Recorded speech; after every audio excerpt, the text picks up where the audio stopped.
Hello guys, welcome to this video. So in this video I will show you a Python program which is asked commonly inside interviews for programming or competitive exams or placements, whether to check whether a number is a perfect number or not. So it is commonly asked. So first of all I will show you what is actually a perfect number. So in mathematics, perfect number is that number which is let me show you. This is actually the Python program. So Python app 8, as I run the program, it will ask you to enter a particular number. And if I just say 16, so I write 16 here. So you will see 16 is not a perfect number. So first of all, if you Google it, what is perfect number? So perfect number is a positive integer whose the sum of its proper divisors, excluding the number itself, equals the number itself. So what do you mean by that? So it is a number. For example, 6 is a perfect number because its proper divisors, such as 6 is divisible by 1, it's divisible by 2, 2 3 just 6, and it's also divisible by 3. So if you sum all these numbers, which is 1 plus 2 plus 3, it comes out to be 6.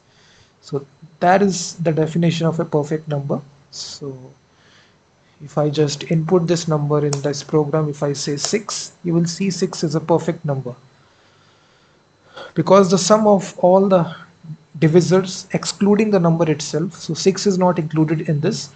So it basically comes in the table of 1, 2, and then 3. So 3, 2 plus 5 is equal to 6. So in this way,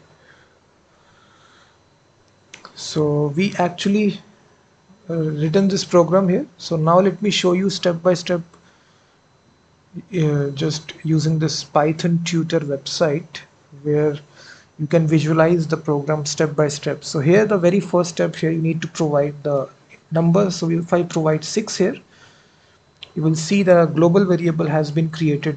The number has 6 variable. So this variable is created, it has holding the value of 6. And now for detecting whether this number is a perfect number or not, we need some variables. So we declared this variable sum of divisors to keep track of the sum. Initially the value is 0. So another variable is created, sum of divisor is 0.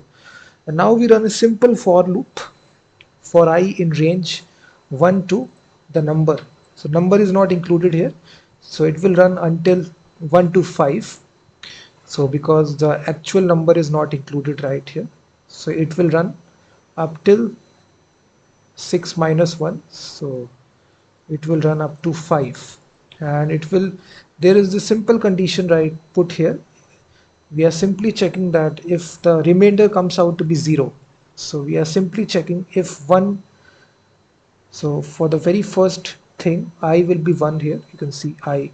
So we are simply checking that if 6 is divisible by 1, so as you can see it is divisible, so remainder comes out to be 0. So this condition will evaluates to true, and then this 1 will be added to this sum of divisors. So this value will change from 0 to 1. So now it will iterate to the next condition here. It will now I will become 2. Again it will check 6 is divisible by 2. Again it will add this, come to this, and 1 plus 2, it will become 3. So you can see that now it will move to the next iteration. So I will be now 3. 3 again is divisible by 6. It will come out, remainder is 0. So again 3 will be added from here. 3 plus 3, 6. So now sum of divisors becomes 6. Now 6 is not divisible by 4, so condition will be false. It will move to 5. 5 is not divisible by 6. So now as soon as I reaches 6, so the loop will end, and then we will simply compare that if this variable is equal to the number itself, then this is actually a perfect number. So we print out this result, 6 is a perfect number. And now let's suppose if I take a example, a number which is not divisible Let's suppose I take 4 as example. So I taken 4. So again we will be checking here. I will be 1. So 4 is divisible by 1. So sum of divisor 1 will be added. Now 2. 2 is also divisible. So 2 will be added to this variable. So 2 plus 1, 3. Now again we'll be checking 3 is not divisible by 4.